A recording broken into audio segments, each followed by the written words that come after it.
Welcome to a Fantasy Fan Sportscast with Easy and Lou Landers.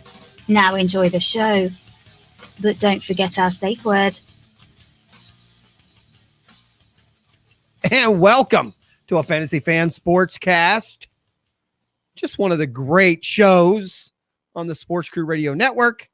And be sure to follow them on iTunes and Twitter at Sportscrew Radio. Sportscrew Radio Network, creating fantasy, sports, DFS, gambling, a little bit of everything, 24/7, thesportscrew.com. And it's a special Wednesday night edition because I've lost Chris, but I have Lou Landers. Because a show without one of those two is just me, and I might as well not be here. So, Lou, thank you for joining on short notice. When I say short, it's short because I truly have lost Chris. So thanks for joining me. Yeah, when you say short notice, you mean minutes. Yes, I do. Literally minutes. But you know what? I wanted to take the advantage of trying out the new headset. Yes. On camera. I did do a couple shows today with it and recorded another one that's coming out on Friday. It's for the Athletes Hub. It's a cool website out there. They're looking to get into podcasts. They got a lot of articles. So we're starting up a trial run. So I recorded something with them as well. That'll air on Friday on our network, but it's called the Athletes Hub podcast. And getting ready for our start sit, of course, on Sunday when I was going to debut this bad boy, but figure why not debut it now? That's right. That's right. You sound good. You know, you're loud and cheerful, and you're my, like I said, my favorite Lou of all the Lou's I know. You are definitely my favorite. The other Lou's can go FO. Right. Right. I kept it. You asked me if I wanted it to be explicit. I told you no, so that's why I went with FO instead of the real words. Okay, well, thanks. I appreciate that. We try to keep this. I think this is my only show that isn't usually marked explicit. I do have a few others. We don't swear anything on the on Start Sit because it's on Facebook. Yeah, that's true. That's right. Facebook is surprisingly kid friendly. Yeah, that's true. Okay, so that's one. The A-hole hour, which I have a blast. I do that with 3 A-holes, and you are one of those. That's the best episode of the A-hole hour series so far was the last one that I wasn't part of. It was entertaining. Double A had gotten married, and we obviously talked a lot about. He prefers we don't talk sports, and we try to sneak sports in, but it was a good show. And my League of Anarchy show, that we have to put the explicit because I have random people from my league on, and there's a few potty mouths there. So if you just want to hear a bunch of guys in a league BSing with each other and arguing a little bit, and I know we've had some trade problems, so we've had some, the show's kind of interesting for people who just want to hear what here's what I found out. If you just want to listen to what every other league has, but everyone thinks only their league has, you know what I'm saying? I mean, everyone thinks their league is the worst league, or there's problems and this and that. They're all the same. All the leagues I'm in, there's always. I think all my leagues are the best leagues, bro. That's why I play in them. Well, okay. But that's my point. I think they're all the same. When you start hearing other people talk, there's always those one or two owners that will complain about anything and everything. Right. And I'm not saying like in our keeper league, the Sportscrew keeper league, we don't have any of that. Everyone's pretty chill. Like they make their moves, they go up. There's a bit of trash talk here or there between the people, but there's no whining and complaining. But in most leagues, there will always be a couple people that either want rule changes in the middle of the year or don't like a trade, but if they made the trade, they wouldn't mind it at all, or want whatever it might be, complaining about the waiver priority, even though it's something that they've dealt with for the last 5 seasons. Well, again, we had a guy yesterday. We had a guy come on our show. Now, he is new to the league, so I'm going to give him that. But he had no clue how the waiver was working. His team is sucking. He finally says, I can't win a game. Every week I lose, but then I go to the waiver wire and I'm last again. And that's because every week he uses his waiver wire order to pick up a defense. He doesn't. Well, that's because he's an idiot. Yeah. So more importantly, what do you think about my mason jar drink? Well, I'm in the Midwest, Lou. mason jar drinks that's pretty much what you get somebody for their wedding is mason jars, but that looks like lemonade or something. I love the blue straw. It's it's my own sparkling lemonade mix. Oh, I have bought sparkling water, and then I added some regular lemonade and a splash of strawberry lemonade. That's why there's a hint. There's a hint. I don't know if you could tell. There's a hint of like pink in there. I do see the pink. I do. It's very pretty, Lou. I gotta say, I make good drinks, man. On the alcoholic too, because I'm not a drinker. Right. People who listen to the Fantasy Fan Sportscast, and me and Chris have tried to get better, but me and Chris just like to BS a little bit and then talk sports. And you always are the one. Most time I do a show with you, it's like, let's get to it. No one cares. But I care. You know. Well, I wasn't supposed to be here, so I figure I'm just going to say and do what I want at this point. There you go. Okay. And obviously, I'm not prepared for you to be my guest. I was prepared for Chris, so I read his article. By the way, much smarter than I am. Chris is amazing. I don't know. I now joined 4 for 4. I paid the membership just to read his stuff. Chris, actually, his stuff. Now, we have that argument. I overthink things, but in a fan way, meaning, I just kind of like to move things or just think out of the box. Oh, Chris is very analytical, very, Chris Allen's streaming quarterback article every week at 4for4.com. I mean, it's amazing. He gets into, the defenses that have injuries and all that even. I mean, it's not just why you stream that guy. It's stream that guy because this defense has a problem with corner. This defense has he does know his stuff. So, he dives in, he digs deep, and he separates himself from the rest of the pack. Yes, he's definitely I don't even know. Yin and yang are just opposites. Is one better than the other? Now I'm worried. Should I be the yin to Chris's yang, or should I be the yang to Chris's yin? I don't even don't know, but I can tell you that you can be the Cheech to my Chong or vice versa. Okay. All right. Well, then I'm just going to go with you somewhere based on another project. Hold on. Before we do this, is there something I should pull up? Because I literally have no idea. Obviously, we know I can talk off the top of my head, but I would like to be able to give people some sort of stat. Okay. If I'm giving something, so is there something specific you are going to talk about here tonight where I can pull something up, something I've written already, something I prepared for another show? No, Lou. I came up with something on the whim that I want your honest, quick response. So okay, let's do it. And that really is mid-season redrafting. Ooh. You play fantasy, you play football, you do stuff. No, I've never played fantasy. Well, my point is, I don't want you to look stuff up. I'm just kind of curious. If you were going to draft today, and I brought up what I did is I went to a few websites and brought up a few rest of season type projections, which I'd assume would be similar to maybe how you would redraft people a little bit. So if you were to redraft today, I could pick a random spot, but I don't think it matters. Just who would you pick today if you were going to play out the whole season, I think is the way we want to word it. So who would be your number one pick if you were to draft based Christian on McCaffrey today? Okay. And Christian McCaffrey on every rest of season list I could find is number one. So he should have been number one either way. In PPR, he was my number one guy. Right. And he still is. And I do believe in most preseason leagues, he was one of the top three. Definitely. It was either him, Barkley, Kamara. Those were the top three guys. Right. So and it was usually Barkley, McCaffrey, Kamara. In most leagues, most mocks, that was the top three in order. Right. And I agree. And really, let's just say those three. And those three have probably not disappointed. You might not be getting... Kamara has a little bit. Okay. He hasn't been bad. Kamara has not been bad, but he's not been top three worthy. Okay. Maybe there's been worse people in the top 10 you could have drafted. DeAndre Hopkins is the worst. Yes. Right now. See, you're hopping around. And Barkley, the same thing. Barkley, when he played, was tops, and obviously it was an injury. So, so McCaffrey would be right now your number one. We might as well, I was going to skip around, but I'm just curious now, who would be your number two right at the moment?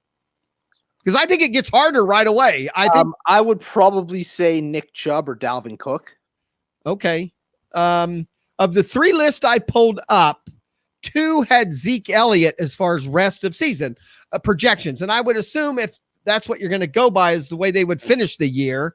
But I agree. Zeke Elliott has also not given you number one or number two type numbers because that offense has changed there. You're a Dallas fan. And obviously what's happened there? Why aren't they throwing him the ball like they did last year? That seemed to have worked last year. They have a different offensive coordinator this year. It's Kellen Moore, and it hasn't been part of his game plan much at this point. Right. I mean, and it seems like they're throwing to him just out of desperation now, on long, 3rd and 21s. Yes, there's those, and there's a lot of he's the third option. Dak goes through his progressions and he ends up dumping it off. Whereas last year there was clearly designed plays to get Zeke the ball in the passing game. Right. There is not much of that right now. They're not really running any screens, and I'm very surprised by it, especially the way their offense has been starting off slowly in games lately. I'm surprised they're not trying to get Zeke the ball in different positions. And with Cooper out last week, I don't know why you don't go to Zeke, because if you start throwing the same way, if you start handing the ball off to Zeke, if you start throwing the ball underneath to Zeke, that's going to open up the top for guys like Gallup to stretch the field. Right. And I'm worried with Cooper now being hurt. I talked to you the other day. I made a trade and got rid of Gallup just because I think without Cooper, I think he's a true number two wide receiver in fantasy if Cooper's there. If Cooper's not there, I think he falls as a number two, actually. 100%. He needs Amari Cooper to be there. He's not a guy. Look at Juju Smith-Schuster, who's significantly better than Michael Gallup at this point in their careers. Juju Smith-Schuster is not a number one receiver. With Antonio Brown, he was arguably 1B. Which is another name. Juju Schuster is somebody who got drafted in most leagues in the first round, at a minimum early second round. And obviously he's a pretty big, I would say right now he's a first round bust also. Would you agree, him and Hopkins both? Absolutely. Hopkins, if I had to pick right now, I'd much rather have Hopkins than Juju. By far. That's what I was. Yeah. Hopkins has been a bust, but he's still at least making some catches. I think he had 9 catches last week, even though he only had 50-something yards. It's still like a 13, 14, 15-point week. You can live with that from your first overall pick or from your first round pick. Well, I agree that Zeke Elliott is rest of season number 2, but if we were doing a redraft for the whole season, more or less we were playing the season over again, based on what's happened already, I don't think you would take Zeke there. I agree. I would probably take Cook over Chubb, but that would probably be the order. McCaffrey, Cook, Chubb. I would take Chubb over Cook only because I've never seen Dalvin Cook play out a full year. Okay. I also feel the only thing you can make the argument for, and you can make the argument that Kareem Hunt will come back and we don't know how he's going to impact Chubb, but Alexander Madison is going to continue to see more and more touches in that backfield in Minnesota. And that's going to eat into Cook's workload. Yeah, I would agree. That's but it's close. With now Barkley, if you're going to draft today, obviously for rest of the season, would you take Barkley over both of them? Yeah, Barkley's my number 2 guy. So you would take McCaffrey, then Barkley, if we were drafting from here for the rest of the season, not figuring the rest of the year in there. Kamara now is hurt. Who would be your top wide receiver today if you're drafting in the first round? Michael Thomas. And he is second on average of the redraft league or of the rest of the season. They have Julio Jones rest of the season, the highest wide receiver. But again, he has had some bad weeks. His average is up there because he has had a few big games, but he definitely has disappointed. Michael Thomas has been the most consistent. I would definitely want Michael Thomas, and Breeze is coming back, which is only going to help him. I think Cooper Kupp has to be up there in the conversation. Right.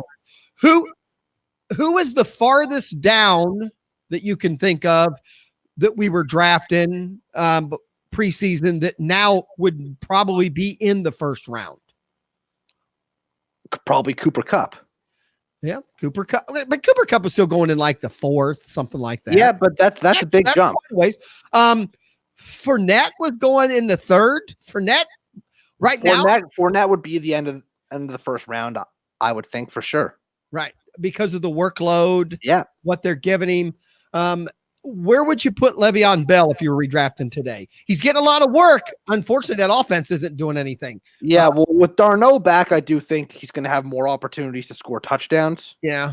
The schedule gets really weak in a couple of weeks. But because he gets that work in the passing game, and because I do think that he'll get some touchdowns the rest of the way, which he hadn't really been doing much of at all in the first 5-6 weeks, I would still have Le'Veon Bell pretty much right where he was going, and somewhere in that second round. Right. I'm just looking lower now. People that were going in the first round that fell. Rest of the season, they have Odell Beckham like 24th, so that would be the end of the second round if you were going to redraft. I would have advised against Odell Beckham Jr. in the first round, anyways. Yeah, I don't own him. Devontae Adams has certainly fallen. The injury didn't help, but even before the injury, he only had one really good game. Right. He's been a bit of a bust there in the first round. Keenan Allen has fallen. Keenan Allen was going early second, I think. Yeah, I mean Keenan Allen was arguably going early second in certain drafts, though. Early second. I think he's going to go late second now. He's probably fallen anywhere from 7 to 10 picks. Yeah. I actually traded for him today. I bought a little low on him today.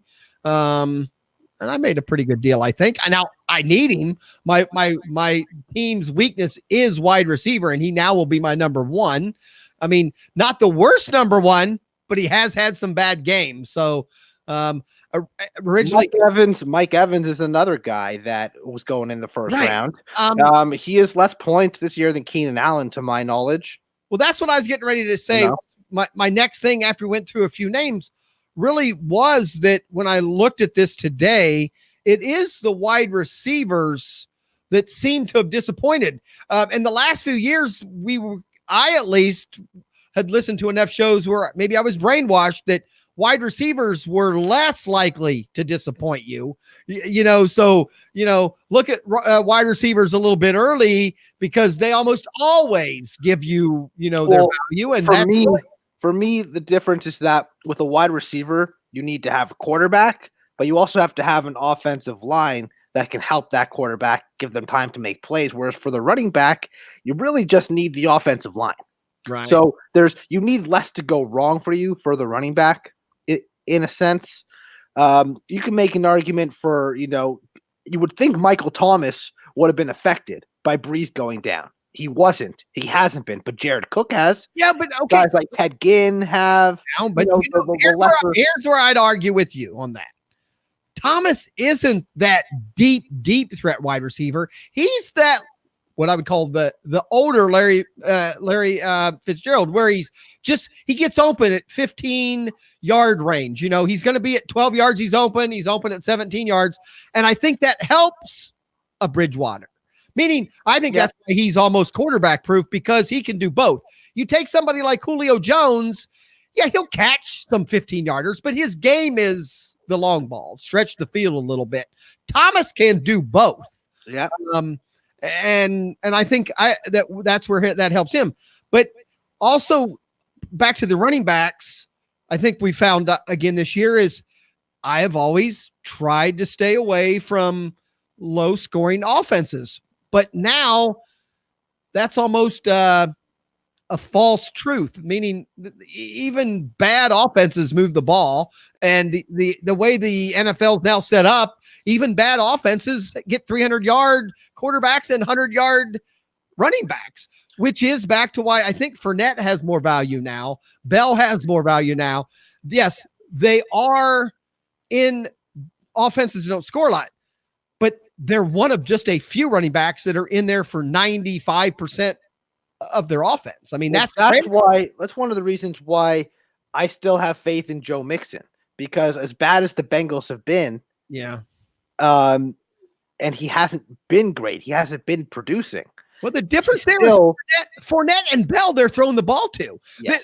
They when the game plan goes sour and they have to throw more, they're involved. Fournette's never been a great catcher, but they're throwing the ball to him 6, 7, 8 times a game. Where it's the opposite. Mixon can catch the ball. I'm a Bengals fan. I watch the games. They're just not even looking. No, they're not even. It's not even in the game plan, which hurts him. Yes, he's in there all the time, but he's actually picking up the rush more than he is, actually going out for passes. So it's disappointing, but I agree with you. I have looked around and I tried in a few leagues to buy Mixon cheap. Obviously, most of the leagues I play in now are experienced people, and it's a little hard. People know that he's in there, and it's hard to buy low on somebody who's getting volume. Yeah, you shouldn't be able to buy that low. My most interesting thing that I've kind of noticed is guys like a Terry McLaurin or a DJ Chark, who literally were either undrafted or drafted so late. We're always going to miss on a few of them. Of course. What I'm curious to know is where people are thinking if they were to draft today, where those guys would go, because right now they're putting up round 3 type of numbers. But I don't know if I trust McLaurin or DJ Chark round 3 if we're drafting now. They have Chark here rest of the season at 47th, which is the 4th round, which is actually above Juju Schuster.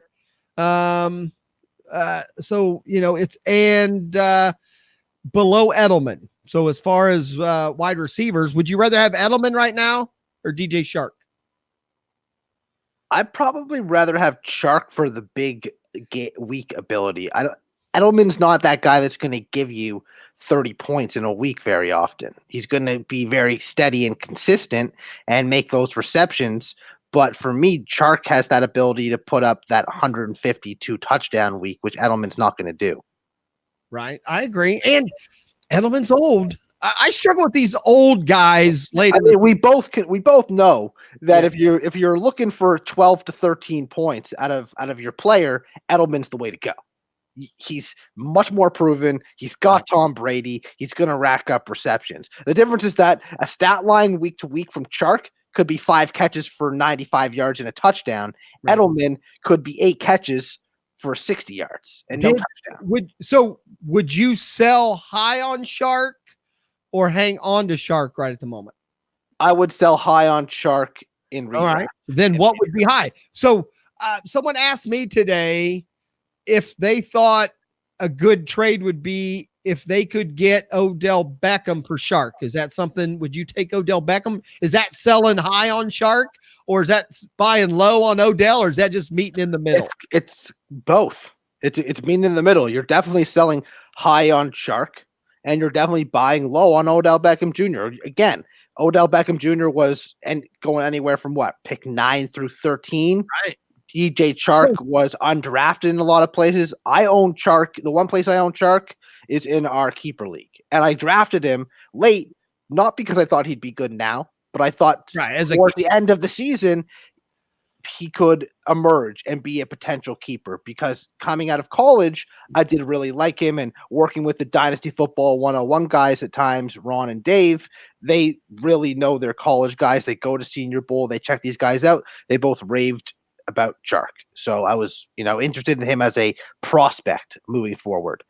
He's obviously emerged, and he has the skill set. If you actually watch the guy play, right? He's big, he's quick, he runs good routes, he's got great hands, and nothing against Gardner Minshew. But if Chark could get better when Nick Foles comes back. In a non-keeper 3 wide receiver starting league, though, if Chark right now is your best wide receiver, would you want to trade him for an Odell Beckham? Meaning, would you? I would take that chance 100%. No, actually, let's hold up. Actually, if you're 5-1 right now, right? If you're 5-1 right now, probably not. I would just stay the course. If you're 2-3, things aren't going so well. Odell's on a bye this week. So But starting he next also week, has you have Odell. They have a soft schedule coming up too. Cleveland has like 3 or 4 pretty weak. Yeah. Well, I'm just saying, if you're in need of a bit of a change up, 2-3, 3-2, you're kind of middle of the pack. Yeah, but my argument would be Making that move, I think, is a no-brainer. You have to try and get Odell Beckham Jr. Based on my question, if Shark is your number 1 wide receiver in a 3 wide receiver league, you're probably not 5-1. I'm sorry, you probably aren't, because that means you either only have you must have hit, maybe, hopefully you got a couple of good wide. Well, that's not true though. You might have Patrick Mahomes or Deshaun Watson. Okay, you could absolutely have Christian. You can have Christian McCaffrey. Okay. Can have you might have Travis Kelce. But Shark could be your number 1, because you've had some injuries or some wide receivers that haven't done Or he could be your number 1 because he's put up wide receiver 1 numbers. He's put up better numbers than Keenan Allen and Julio Jones in certain leagues. But I do. Let me switch this into. Always like we have this issue when we do the sit start. I like the running back, wide receiver type questions more, because to me it's better to compare just to get an idea. But we talked about Joe Mixon earlier. Would Joe Mixon be a buy low, sell high with Shark? Would that be something you would consider? Same thing. Let's say Shark, you hit on your wide receivers, your running back next week. Team needs, man. Team needs. Okay. But player value right now, I kind of see them as equals. I mean, if you needed a running back, and if I need a running back, I'm definitely making that deal. If I'm fine at the running back position and I'm just thinking of it, maybe I can buy low on Mixon, I'll keep Shark because I believe in Shark. Now that I say that, on the rest of season the sheet I'm looking at now actually has multiple running backs just ahead of him. So any of these would you rather have over Shark? And that would be they have David Montgomery rest of the season, Phillip Lindsay, Devontae Freeman, Joe Mixon, and Sony Michel are all within like 6, 7 above Shark. Would you rather have, again, I know it's team needs, but rest of the season, if you had to roll with one of those over Shark, which one would you prefer? Or I mean, Mixon's the highest on that list, but I don't know. Okay. I'm going to ask you a few questions. Okay. I'm going to ask you a few questions. Who do you think has more points right now, DJ Chark or Amari Cooper? Probably DJ Chark. Amari Cooper barely edging him out. Okay. By less than 5. Right. DJ Chark or Alvin Kamara? I mean, I would think Kamara, but I don't have Kamara in any league, so I have no clue. DJ Chark has more points. DJ Chark or Keenan Allen? Well, right now I'm almost positive Chark has more points than Allen. Yes, DJ Chark or Chris Carson? Oh, Chris Carson's done it all the last 2 weeks. DJ Chark's the answer. Yeah, DJ Chark or Leonard Fournette? All right, I get your point, Lou Landers, but that's my point. Because of other shows we've been involved in, a rookie is a rookie is a rookie. He's not a rookie. No, he's a second-year guy. He's he's just an unproven yet. I struggle with unprovens. Okay, he was a second-round pick, though. Okay, I'm just saying I would rather have a Joe Mixon, which in air quotes I'll say proven, because I think they'll get it together, over a Shark, who things could change in a hurry. I don't know. I struggle with it. I don't own Shark anywhere, but again, I don't own rookies anywhere unless trades or things worked out. I don't draft any. Okay, well, let me ask you this, okay? I'm going to name you some teams now. You tell me if they seem like a bad matchup for a wide receiver. Bengals, Jets, Texans, Colts, Titans, Bucks, Colts so far. Okay, Bucks, Chargers, Raiders, Falcons. So that's the rest of his schedule? Yeah. I haven't even looked. Okay. That's a really nice schedule for a wide receiver. All right. Well, then if he's my number 1, I would maybe struggle trading him then. Now again, Odell Beckham, I don't think you could talk me out of maybe Odell Beckham, but Odell Beckham's quite a bit higher on this than other people we've mentioned. Tyler Lockett. Odell Beckham. It's pretty tough the next So he's on a bye. Then he gets the Patriots. That's tough. Denver in Denver. That's tough. Bills. That's tough. Then he gets Pittsburgh, Miami, Pittsburgh, Cincy, Arizona, In the Baltimore, playoffs. Cincy. In So your playoffs. from week 11 and on, Okay. Odell has a really nice schedule. But for the next few weeks, if you're 2-3 and you're trying to get him to make the playoffs, it might not help you. All right. We've talked Chark enough. I'm trying to think of some other lower guys that have paid off a little bit better than what we've thought. Yeah, believe it or not, I hate to say it, Larry Fitzgerald, I thought went pretty low this year, and he has really paid off. He's a very high floor. Very high floor. So I've not had a problem with him. I'm just trying to think of another really later round guy that we might have missed on that is now, really up there. I think even Marlon Mack went in the third and stuff. Where would you draft a Marlon Mack today based on what he's done? Late second. So he's obviously moved himself up. The problem is, in a non-PBR, he might even be early second. He catches no passes. So, and that's another thing I should say. So some of the things I've been looking at here from a point standpoint, it's half PPR. So as much as Chark in this format has more points than some of these guys, would be even higher. Yes. Keenan Allen has a number of more receptions. So of course it depends on what your situation is with regards to your scoring.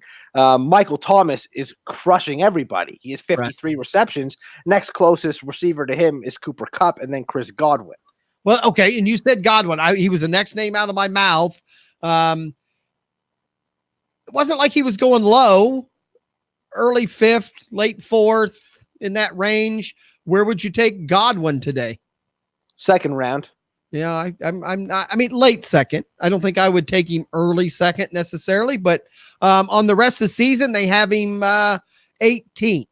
You know what? If I had to redo it right now, and I was going to take one of those receivers from Tampa, I would take Godwin over Evans the rest of the way. And it's just because Godwin is more consistent. Winston and Godwin seem to have a connection. Well, Godwin, to me, is a better short to medium route runner than that of Evans.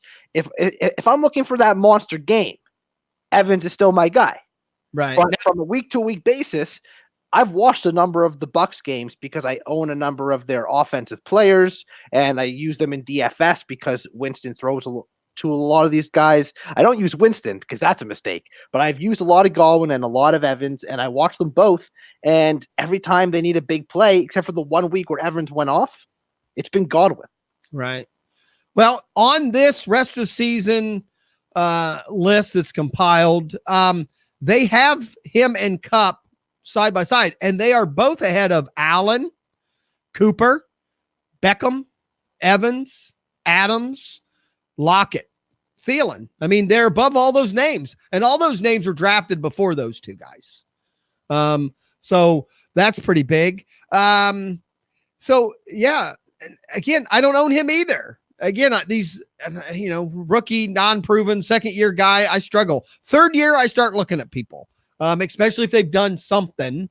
But that's just me. Another name I saw on here that dropped a lot, that in some cases was drafted in the first, worst case, early second, and that's James Conner.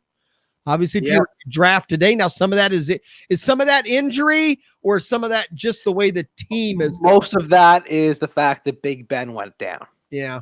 And then Mason Rudolph went down. Yeah. That's now Connor's making plays in the passing game the last 2 to 3 weeks. And then the other worry now for Connor is the two guys behind him look good too. So it's Samuels is out, but Benny Snell looked good. Yeah. Well, but Samuel looked good too when he was in there. When given the opportunity, he did. He looked good last year too, Samuels. Honestly, at this point, I want nothing to do with the Steelers though, because even when Mason Rudolph comes back, he's not Big Ben. The other name that's fallen that now they have here in the third round, which was early second, very late first, and that was Todd Gurley. Has obviously fallen. Some of that is injury. With good reason. No, to me, I don't think it's anything to do with injury. No, I He's just fallen into the end zone a few times, but he hasn't rushed the ball well. Compared to other there's a lot of running backs in the first round that are doing worse than him. He's at least, I have him in one league. He's at least getting you 14 or 15 points. Who's he been worse than of the first round running backs? Well, I mean, some who's been better than, I should say, of the first round guys. Well, I'm trying to think. I mean, I would rather have him than Bell right now, because Bell has had some games where he got 3 points. Gurley's been getting me 15 points. Just 15 points, 15 points, 15 points. Right. I mean, not what I want first round. Bell's worst game was still 10 points against the Patriots. In a PPR or in half PPR. Half PPR. It was still like 8.5 points in half PPR. So I'm going to imagine it was at least 10. He's been steady. I don't think there's any first round running back I would. I guess I'm comparing him more to some of the first round wide receivers, because now I think about it, who was the worst first round running back then of the ones that got drafted? I mean, Bell probably. I mean, you said now rest of season. Barkley, because of injury, has done worse than Todd Gurley. I mean, that's just because he hasn't played. Yeah. But I mean, so that would be the thing. But per game, Barkley smokes. What has Kamara averaged a game? I don't think Kamara's averaged a whole lot more than Gurley in a game. I think he's only had one really big game, and the rest were just so. So yeah, well, he's not running the ball a lot, Kamara. They're so far. He doesn't have the touchdowns so far either. Oh, there he is. Let me welcome Mr. Chris Allen. How we doing? The time changes in another week, I think, Chris. I know. I'm early though, aren't I? No. You are about on. Yeah, actually, for you are a few minutes early. See, I don't understand what the big deal is. Well, I text you. I hope you were okay. I was worried. I told Lou. I waited until about 10 after, and I think Lou had said something in the chat room, and then I just said, "Hey, are you available? I can't find Chris yet." Yeah. And so we went without you. I was worried. Everything's okay. You're fine. I'm assuming you were doing some dynasty keeper. No, draft a high school kid kind of league that you get involved in. Oh my gosh. I know I'm in enough leagues, but no, that was not the case. It's actually my wife's birthday today. So yeah, that's where I was. Happy birthday. Yeah. Happy birthday, Mrs. Weather Fantasy Lady. Oh my God. Well, I mean, I'm just saying, I'm glad then you could have told me. I would have wished her a happy birthday. Thought I did. Lou's got his little bobblehead there in the corner. Well, we're just arguing. We only got a few minutes left, Chris, but I appreciate you. What's the argument? Well, the argument is, what we've been doing is going over kind of who we would draft today versus the first. And my argument was that Todd Gurley has fallen from a first round, early second round pick. I agree, but he hasn't been terrible. He's just not been. No, but he's been touchdown dependent. That's the big thing. I 100% fallen into the end zone a few times because earlier on in the year, the Rams were moving the football. You want your first round guy to fall into the end zone. But you can't depend on touchdowns necessarily. If you're taking a guy in the first round, you want him to have 100-yard days. He has not had one 100-yard day on the ground. Nope. All right. Barely any targets. I mean, and no targets. I mean, almost zero work in the passing game until like last week. Running game of the year, Chris and Easy, was week 1, where he had 97 yards against Carolina. But since then, he hasn't topped 63. In my PPR league where I have him, he is just getting me 15 points every week. I mean, because he has 5 touchdowns. I know, but that's my point. If I get 15 points, I'm at least happy. Yes, would I love to have 30? I mean, even. I'd have to look. You're Lou. You're there. What? Zeke Elliott has had a few low games. I'd be curious what his hasn't been good at all. Yeah, he hasn't been good either. Yeah, but I think at least for Zeke, we can at least agree that he has a 2 to 3 touchdown upside within his range of outcomes. I don't see that for Gurley. I mean, He's even also- with a guy like Aaron Jones, and we just saw Aaron Jones have like 3 or 4 touchdowns like last week, and I can see that in his range of outcomes. I don't see that in Todd Gurley's range of outcomes. As bad as Zeke has been, he still has touchdowns in 5 of 6 games. Right. He still has at least 3 games of over 100 yards rushing the football. Yeah. So that's the bad Zeke Elliott. Right. That's the bad Zeke Elliott. All right. Again, I'm just saying, I have not been happy, but I haven't been upset. I mean, like I said, he's at least been there. Barkley hasn't. So, so that's all I'm saying. I just think he's fallen lower now because of injury. I think that was the thing. I think now he's definitely going to get less work. I think they've proven the other running backs there. What about Derrick Henry? Is he where you thought he would be at the beginning of the season? I mean, there's some people that didn't think he would handle the workload at all, and Deion Lewis would be the starter by now. I was almost in that category more than I was with Henry. I was. I was never in that category. That was never for me. I don't own Derrick Henry anywhere. I drafted Deion Lewis a lot of places in like the 11th or 12th round. Deion Lewis was a product of the Patriots and nothing more. I was willing to take that gamble. That's all. I was willing to take that gamble. Derrick Henry's proof to me wasn't the last few games last year. Derrick Henry outside of the game against the Broncos has been pretty steady, kind of exactly where I thought he would be. It'll be interesting to see how this Titans offense rolls with Tannehill now over Mariota. I agree. Yeah, I think he's about where I expected him to be. All right. Me and Lou already talked. Chris, who is your biggest riser? Who this year would you have drafted the lowest at the beginning of the year that now is moved up to maybe almost first round? Meaning if you were going to draft today, you would draft him. Lou said Cooper Kupp, somebody that he might have drafted in the 4th or 5th round. Sure. I think we kind of both talked about Godwin a little bit, that he now would be up a lot higher. How low down can you come up with of a player that you now would go, hey, this is somebody I wish I'd, value wise could draft in the 2nd? I don't know about draft in the 2nd. If we're just talking about like pass catchers or even or running backs, Cooper Kupp is fine. Another guy that I can think of off the top of my head, even from a pass catching standpoint, because I wasn't all that high on Darren Waller. But man, I just did not see this coming, to be quite honest with you. I wasn't high on Oakland's offense to begin with. And with his previous history, because he was alcohol addiction, if I'm not mistaken, we bounced around. He had a lot of off-field issues. Yeah. Although I think I just read they just signed him through 2023. 20. Yeah, $9 million a year. Great. Well deserved. He's played a great football. Chris, I like the Waller call, and is one I was thinking of, but when the question was phrased to me, it was who would you take, 1st or 2nd? I think we can all agree we wouldn't be using a 1st or 2nd on Waller. That's fair. But from based on where he went to what he's done, he's definitely fits the bill. Most of my leagues, he's a waiver pickup. I mean, I haven't played it. I don't think in my leagues he was even drafted. No, I did. I know in a couple of sharp leagues that I was in, I didn't really see. He was maybe picked up as a backup, very last, towards the end. If somebody went and picked up, let's say, if somebody drafted Delaney Walker, maybe they drafted Waller on the back end. These earlier drafts? Or Okay. Yeah. I was going to say, by the time I was doing most of my drafts, Waller and guys like Waller and Andrews were tight end 6, 7, 8. Oh yeah.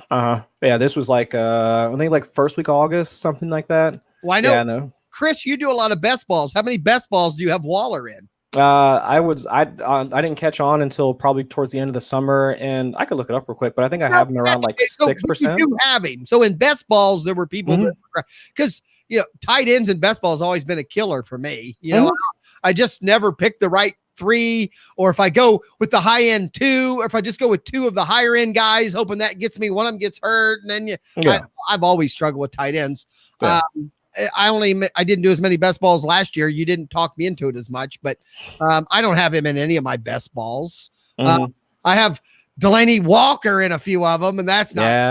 Yeah, that one's coming to hurt me too. Very, very much. What tight end has fallen the farthest? Delaney Walker has. Say Vernon Davis, but The other, I'd say from a bust injury. standpoint, I mean, from a guy that you probably invested quite a bit in, Travis Kelce really has been doing it for me, to be quite honest with you. That was a guy that a lot of folks were picking in the mid to late first, right at the turn towards the second, that were people investing in. And what, he doesn't have a touchdown yet? I would say Ertz too. Ertz too is fair. I would say Ertz is more of a disappointment than Kelce. The same thing. Look at the averages. Kelce is still getting me 12, 15 points. Meaning the weeks he's bad, I'm still winning the tight end battle. Is he giving me number one things where Kelce still leads all tight ends in receiving yards. So we'll give him that. It's the touchdowns. I'm with you, Chris. That are definitely lacking when you look at Disley with 4, Mark Andrews with 3. In the two leagues where I drafted him early, multiple people this week have asked me, they've shitty trade offers. But I'm smart enough to know, especially at tight end, TDs come in bunches, so I still think Kelce he's going to have a few 2 TD games. He's going to have a few games where he's going to have a streak of 4 or 5 games. The Chiefs have looked off the past couple of weeks too. Yeah. I mean, 2 back-to-back losses. Yeah, they should. You would think they can get their stuff together again. 2 guys for me that I wasn't investing a lot of draft stock in, but OJ Howard and Jared Cook. They have to be, because of Bridgewater, you can make the argument. Yeah. But OJ Howard's almost been non-existent for the Bucks. Yeah. Well, I think Jared Cook's 2 best games, which they weren't great, have been with Bridgewater. They weren't doing at all before Bridgewater came in. Yeah. So, not that I'm going to compare Cook to Jimmy Graham when Graham was in his prime, because that would be crazy. But when I saw that signing, I was like, okay, Breeze has a tight end again. Right. Yeah. I have Cook in a bunch of places People thought because he was by far the best tight end in my mind on the board when I had positions filled, and he's definitely been a bust. Yeah. Right. What about the last position, quarterbacks? And you just said it. I mean, with Kansas City, is he paying off? He was also drafted, some league second round, People were paying. So again, is Mahomes? I mean, I don't think the 3 of us drafted Mahomes anywhere. I can't imagine. I know you do. The earliest I drafted Mahomes was in the 3rd round, but I will say it was the one standard league I play in, and that's why I did it. Because he has that much more value in the standard leagues. But my argument he was by far the highest scoring player. I'm guessing it's a competitive league then, because I've not seen a home. It is a competitive league because it's a money league with a bunch of strangers. Well, that's what I'm saying. Who are all putting in $150 an entry. Oh, okay. And in those kind of leagues, quarterbacks don't go early. So I would actually say in that league, a 3rd round it was early for a quarterback. I mean, it absolutely was. But there was no other player that I was in love with. Because of the scoring, I looked, the next closest players were quarterbacks, but Mahomes had almost 150 more points than the next closest position player, aside from, of course, McCaffrey and Barkley and Kamara. And I was drafting 8th or 9th in that. So, I took Devontae Adams, didn't work out so well. I'm 4-2. I'm in 1st with the second amount of points. Well, overall, good start. Yeah, not terrible. What quarterbacks have fallen the farthest, though? I mean, that were drafted fairly early. Aaron Rodgers. Aaron Rodgers. Yeah, it has to be. Aaron Rodgers. And Goff, I would say maybe. He wasn't drafted super early, but he's been bad. Baker. Mayfield was taken pretty early. Yeah, it has to be Baker. That's the biggest one, I think. Yeah. And I think Kyler Murray's in that area where I think in most regular leagues, he didn't go that high. Home league, people love rookies and they moved him up. But I think I have Murray right now in rankings I'm looking at. I think he's around 6th or 7th total. Okay. He's obviously moved. That's not bad. Yeah, that's not bad. I mean, a lot of that has to do with his 238 rushing yards. That helps. Russell Wilson moved up. A lot of people didn't think that the offense was going to do anything, and I think a lot of people pushed Russell Wilson down. Russell Wilson's one of those I would love to have. I don't own him anywhere. I kind of bought into that. Well, they were going to be bad this year, and blah, blah, blah. No, I was high on him throughout the entire offseason, and he I think he was my highest owned quarterback in best balls for my draft day consultants clients. I think two of them own Russell Wilson. You should write articles and I should start reading them. I mean, and he's as of right now, he's the QB1, if I'm not mistaken. Chris, is there a way to find out? Because you're of the three of us, you're the real expert. He loves that. Thank you. Honestly, I'm just doing it because I hate when people do it to me, so I'm throwing it onto you. All right. I apologize. I would love to know the percentage of winning teams right now with Russell Wilson, because I only own him in one place, and it's the best team I have. I could look it up. I know that I have. It's not that I don't have good players. I have Hopkins, I have Fournette, I have Aaron Jones on that team. Like, it's a big reason why. He doesn't take a week off. I mean, but Russell Wilson has been that good for me. Yeah, yeah. Actually, and the 1 week I lost, I'm 5-1. The 1 week I lost, I played the Patriots against maybe when they were playing the Finns, and they put up like 35 or 40 points. Right, their defense. But yeah, I have 2 leagues where I'm 5-1, and one of them has Russell Wilson. The other one's a dynasty league, so it doesn't count the same because obviously I'm not drafting. But I'd love to know how many teams have Russell Wilson based on where he went. I wanted Jared Goff in this league. He went 3 picks before me, so I settled for Russell Wilson. And boy, am I happy I settled. I said you're probably liking that right now. Yeah. Now, Drew Brees is one of those that was going a little bit high this year. A lot of people thought Drew Brees. Now, that's an injury issue, which to me is always a little different. But obviously you're not getting paid for him. And believe it or not, Tom Brady is actually doing better than some people predicted also. I mean, he's not done great, but a lot of people just thought this year, they were just going to run. Well, there's the rushing touchdowns definitely help. Well, yeah, those two rushes definitely help, because last week he was behind Wentz and behind Rivers. This week, I see that he's actually above Wentz and Rivers. But for a guy that I think his ADP was like somewhere in like the teens, like he was like QB 16 or something like that. Yeah, because everybody was pushing up. They were pushing up Lamar. I mean, Dak was going ahead of him. I mean, and deservedly so for a lot of them. Right now, Brady is. I have Kyler Murray here. It looks like Murray is number 7, Brady's number 8, Wentz is number 9, Winston number 10, Rivers number 11. Yeah. And Rivers, I would consider Rivers actually one of the, I wouldn't say a bust. He's about where I expected him to be at least from a season-long perspective. I would consider him a bust. He's not done. I mean, but you didn't pay anything for him. I mean, he was like QB 13. No, you paid nothing for him. He's had 4 pretty decent weeks. Yeah, opened up the season well, but we all knew that offensive line was. Is Lamar Jackson for real? Yeah, he is, because he runs the football. Konami code. That's it. I mean, that's really it. He doesn't have to be. I mean, I think he's an average passer and an elite runner. And for fantasy football, that's all you need. I mean, if everybody's all excited about Josh Allen and what he can do, that's just like a step above Josh Allen. I mean, he's a better passer. The fan in me, I will never own him, though. My problem with that code or getting a running quarterback is we never know the day it stops. Every running quarterback eventually has that day. So to me, if I'm drafting to be a runner, I just looked this up though. Lamar Jackson is the 8th leading rusher in the NFL right now. That's ridiculous. Well, yeah, right. But my point is though, that doesn't last in the NFL. That's what I struggle with that. I mean, I'm not saying that I agree with that sentiment, but at the same time, I mean, I just can't see how that ends this season. So I mean, obviously you can't trade for him now because people want too much.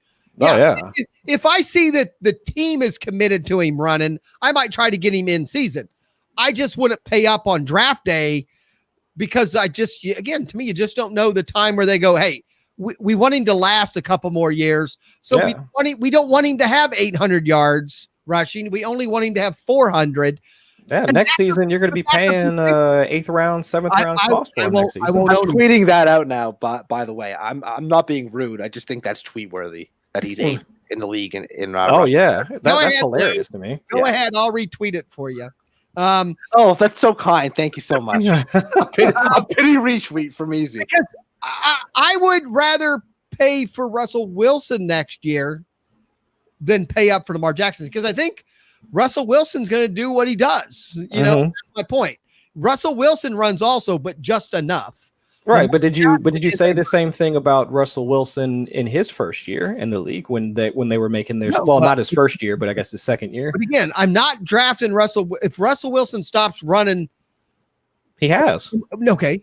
What I mean by that is double, meaning if I draft a guy to be a runner because he's getting 800 yards, I'm drafting him for those 800 yards. If he only gets me 400, I didn't get my value. If you're drafting Russell Wilson who gets 600 and he only falls down to 400 or whatever, you haven't lost that much value. And Russell Wilson finds other ways.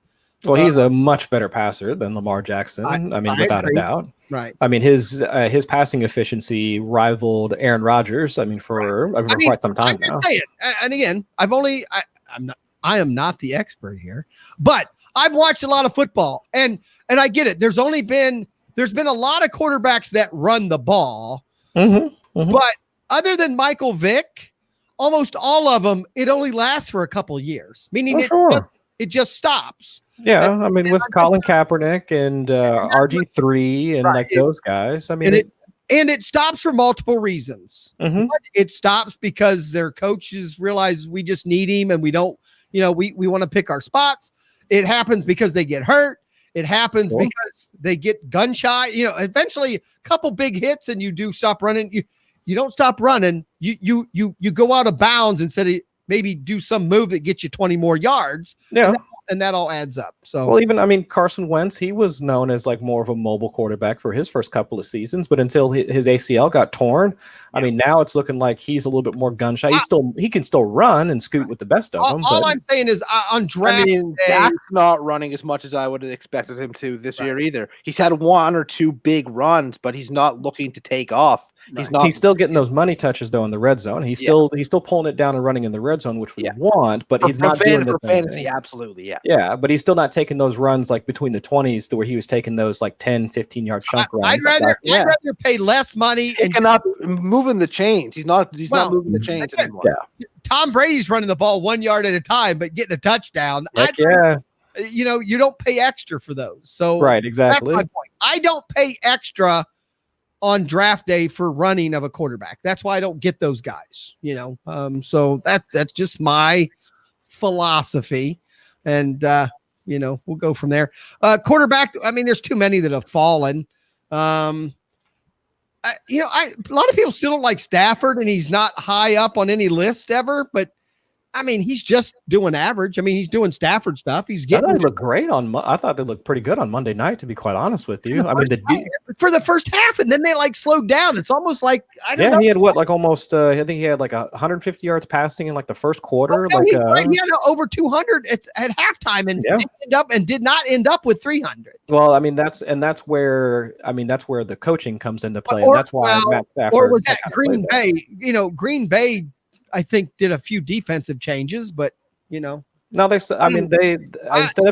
stopped taking deep shots. They settled for field goals. I mean, the whole penalty scandal or whatever aside, but I think a lot of the coaching, the way like Matt Patricia wants to try and sit on the ball and all that, that's why Matt Stafford's price was the way it was like coming into the season, is because we knew that they were going to be a conservative offense and they just want to, once they get leads, they want to try and sit on them.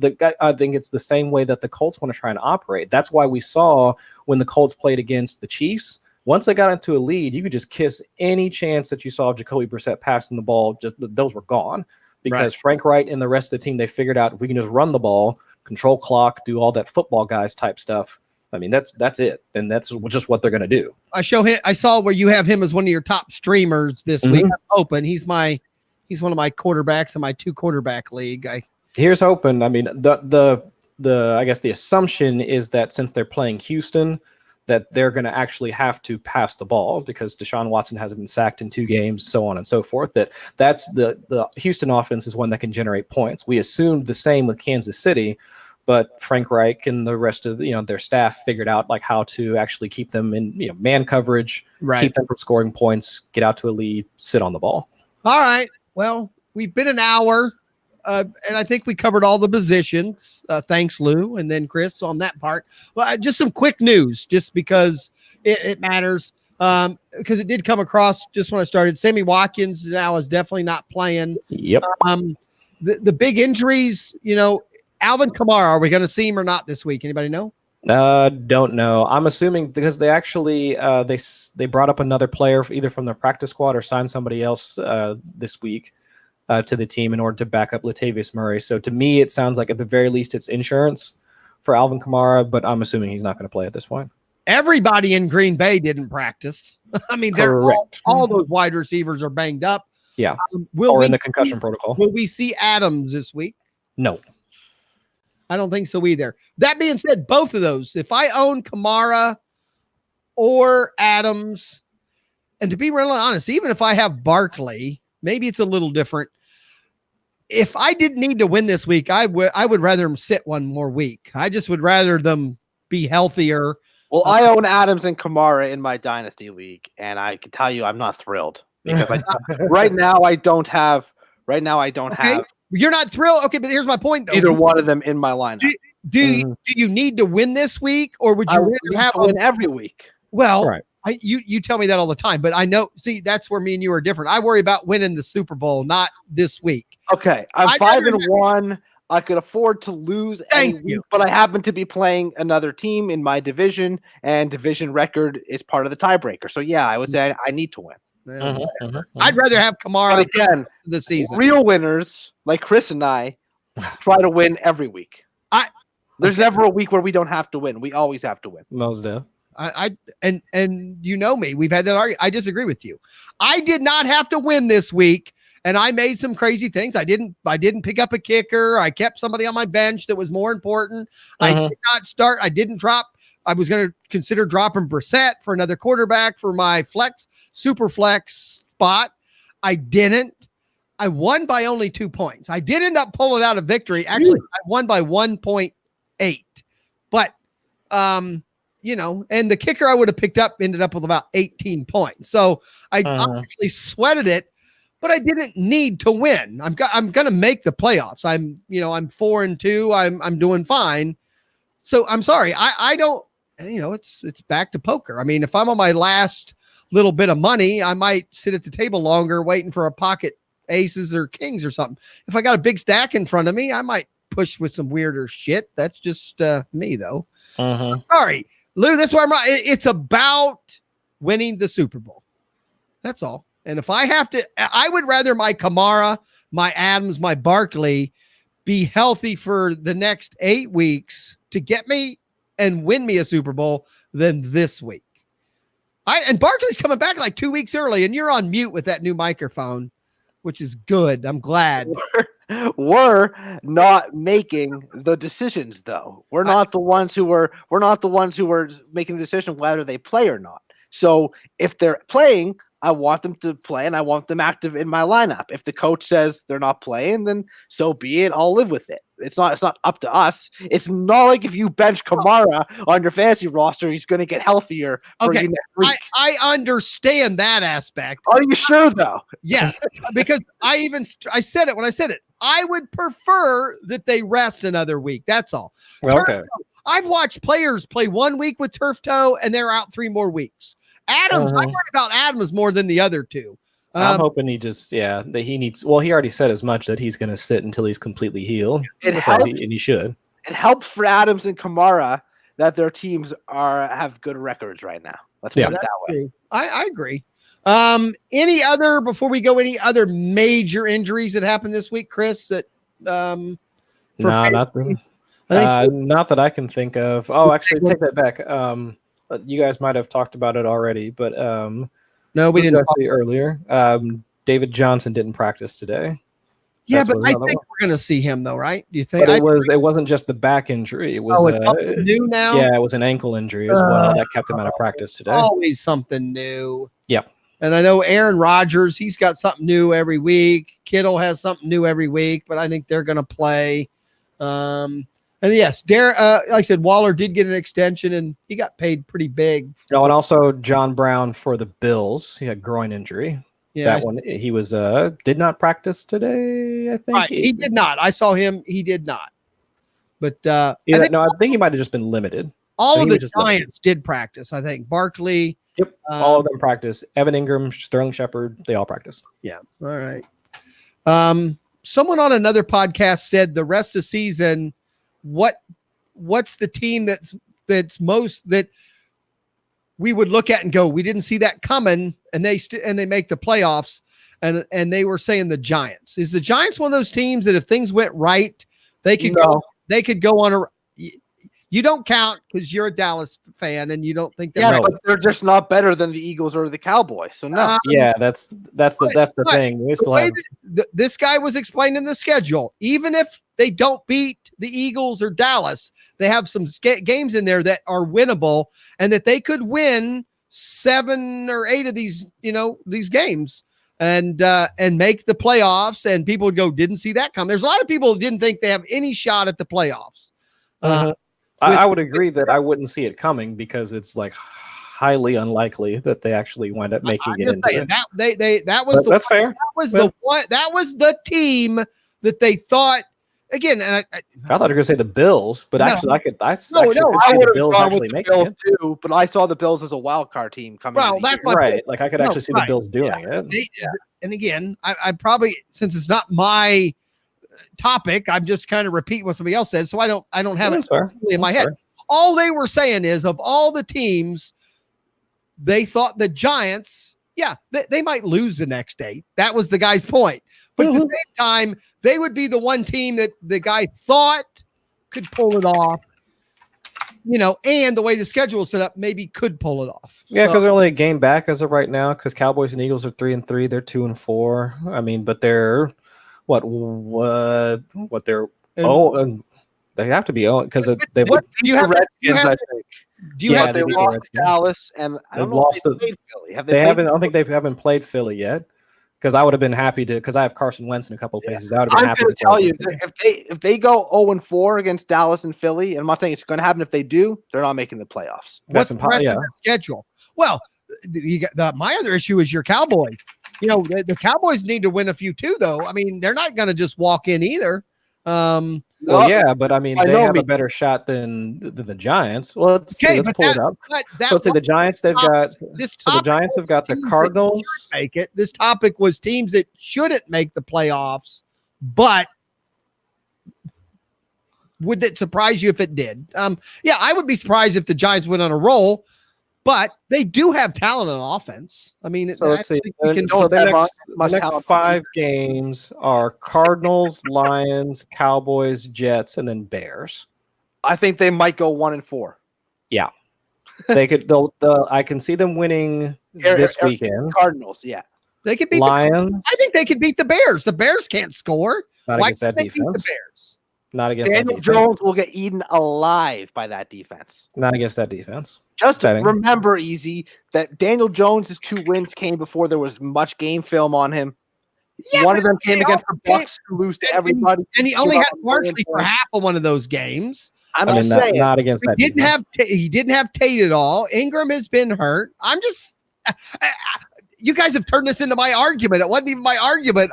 You're actually trying to make the argument. If you just said that they could beat the Bears, if you just would have said that the guy said it and it was interesting and left it at that, we wouldn't be talking about it anymore. I would say it's a push against the Jets. He talked me into it. Meaning, and he named a few other teams. The Bengals aren't going to do it. The Bengals don't have a win yet. Of course, they're not going to. Well, but no, I'm just saying. He mentioned a handful of teams that have 1 or 2 wins and no wins, like Steelers. Steelers. They're not going to do it. They're not. The Steelers aren't going to do it. I'm trying to think of the ones he named, and let's say like the Panthers, maybe off their defense. I kind of expected the Panthers to compete, though. Right. Yeah. I mean, they're still doing well. I mean, their defense is going to help. I mean, just like the same thing with the Saints. I mean, even with Bridgewater, I mean, their defense has been playing really well. Yeah. The Saints have been winning on defense. Yeah.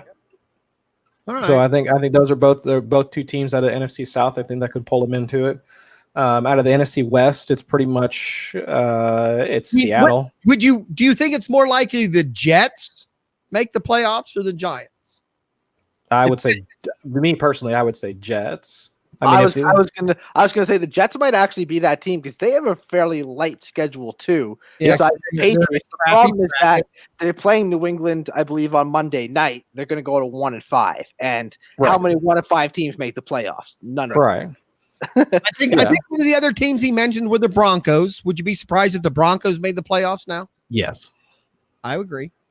Again, the Jaguars. What about the Raiders?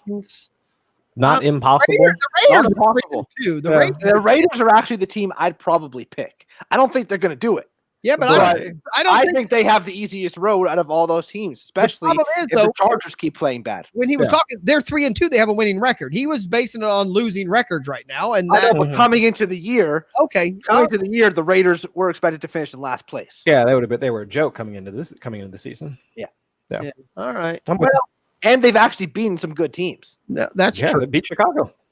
And didn't they beat Minnesota in Minnesota? No, that was Chicago. They won at Chicago, right? That was in London. That was in London, but still. Yeah, right. That was the London. I mean, what about the Cardinals? More likely the Cardinals or the Giants would make the playoffs. Giants. Yeah, right. Giants. I'd give it to the Giants.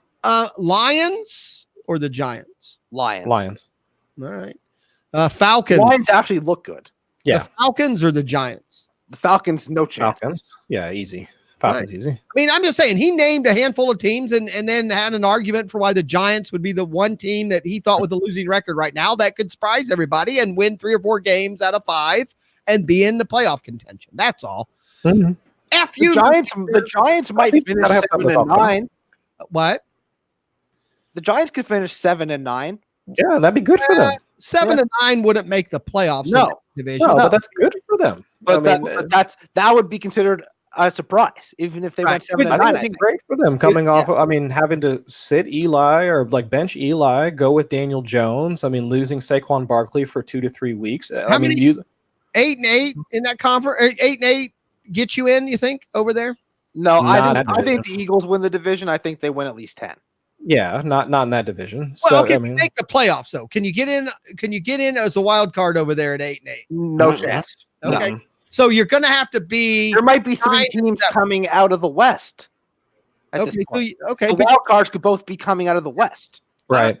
In theory, if the Rams put. Well, I think they'd be coming out of the South, to be quite honest with you. If Carolina and New Orleans keep playing as well. Yeah. Yeah. I think they might be coming out of the South. Yeah. Well, I'm not Atlanta, not Tampa, but it's interesting because the Rams right now, are look to be in trouble. Are they actually? Right. We don't know yet. But 49ers and Seahawks both look really good. Well, both of those have 2 games over the Rams. Yeah.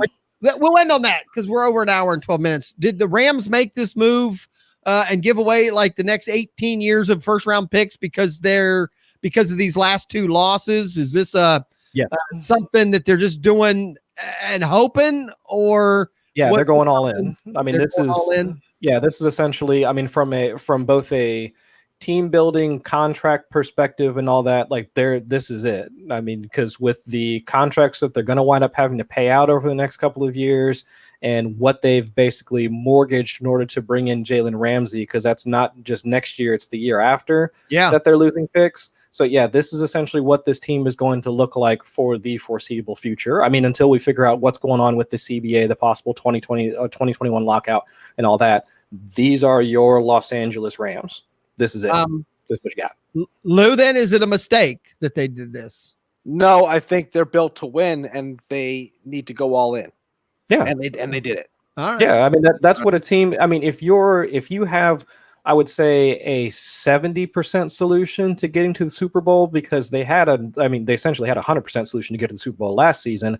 And with Andrew Whitworth, basically aging and becoming less of what he was last season, and Aqib Talib being out and their defense kind of withering, you pretty much have to shove all your, because what was the only other solution was they just ride out the rest of the season. And then what? They wind up in maybe 3rd in their division. Well, and they don't make the playoffs. At least have a number 1 draft pick next year to get some offensive line help or something. But even still, a first round draft pick is still a 50-50 prospect as to whether or not you're going to actually get somebody good. Especially where they were probably going to be drafted.